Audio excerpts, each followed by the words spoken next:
Hi, I'm Hugo. Hi, I'm Max. The Little Prince, Chapter 5.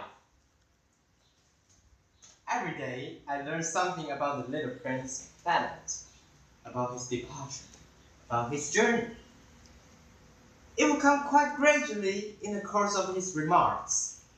This was how I learned, on the third day, about the drama of the baobabs.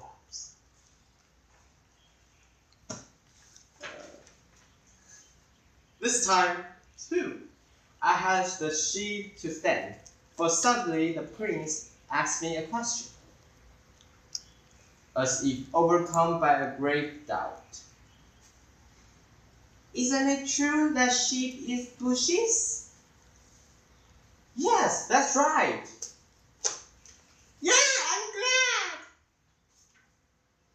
I did not understand why it was so important that sheep should eat bushes. But the little prince added, and therefore they eat baobabs too? I point out to the little prince that baobabs are not bushes, but trees as tall as churches, and that even if he took a whole herd of elephants back to his planet, the herd couldn't finish off a single baobab. The idea of the herd of elephants made the little prince laugh. We had to pile them on top of one another.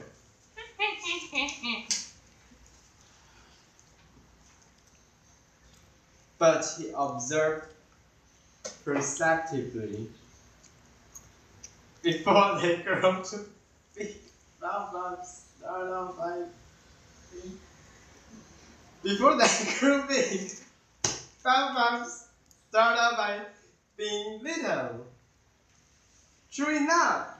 But why do you want your sheep to eat little baobabs? He answered, oh, come on. You know, as if we were talking about something quite obvious. And I was forced to make a great mental effort to understand this problem all by myself. And, in fact, on the Little Prince planet, there were, as on all planets, good plants and bad plants. The good plants come from good seeds, and the bad plants come from bad seeds. But seeds are invisible.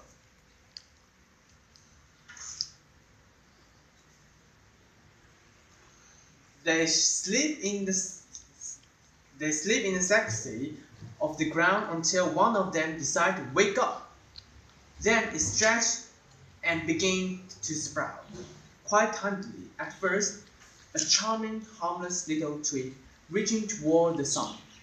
If it's a radish seed or a rose bush seed, you can let it sprout all it likes. But if it's the seed of a bad plant, you must pull the plant up right away as soon as you can recognize it. As it happens, there were terrible seeds on the Little Prince planet.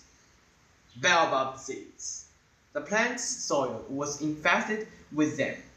Now if you attend to a baobab too late, you can never get rid of it again. It overgrows the whole planet. Its roots pierce right through. But if the planet is too small, and if there are too many baobabs, they make it burst into pieces. It's a question of discipline, the little prince told me later on. When you have finished washing and dressing each morning, you must tend your planet. You must be sure you pull up the baobabs regularly as soon as you can tell them apart from the rose bushes which they closely resemble. When they are very young, it's very tedious work, but very easy. And one day he advised me to do my best to make a beautiful drawing for the edification of the children where I live. If they travel someday, he told me, it could be useful to them. Sometimes there's no harm in postponing your work until later. But with baobabs, it's always a catastrophe. I knew one planet that was inhabited by a lazy man. He had neglected 3 bushes. So, following the Little Prince's instructions, I've drawn that planet. I don't much like assuming the tone of a moralist, but the danger of baobab is so little recognized, and the risks run by anyone who might get lost on an asteroid are so considerable that for once I'm making an expedition to my habitual reserve. I said, "Children, watch out for baobabs!" It's to warn my friends of a danger of which they, like myself, have long been aware that I worked so hard on the drawing. The lesson I'm teaching is worth the trouble. You may be asking, why are there no longer drawing in this book as big as drawing of the baobabs? There is a simple answer. I tried, but I couldn't manage it. When I drew the baobabs, I was inspired by a sense of urgency. Oh, little prince! Gradually, this was how I came to understand your sad little life. For a long time, your only entertainment was the pleasure of sunset. I learned this new detail on the morning of the 4th day, when you told me, "I really like sunset. Let's go look at it once now." But we have to wait. But we have to wait. What for? For the sun to set. At first, you seemed quite surprised, and then you laughed at yourself, and you say to me, "I think I'm still at home."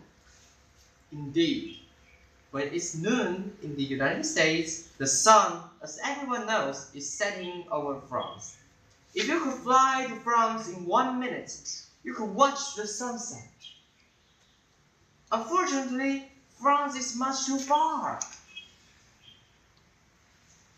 But on your tiny planet, all you had to do was move your chair a few feet. And you will watch the twilight when you wanted to. One day, I saw the sunset 44 times, and a little later you added,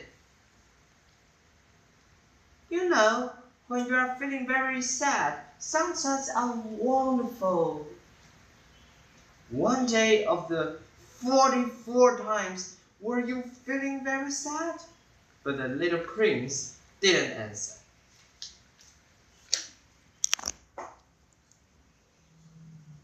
One sees clearly Only with the heart.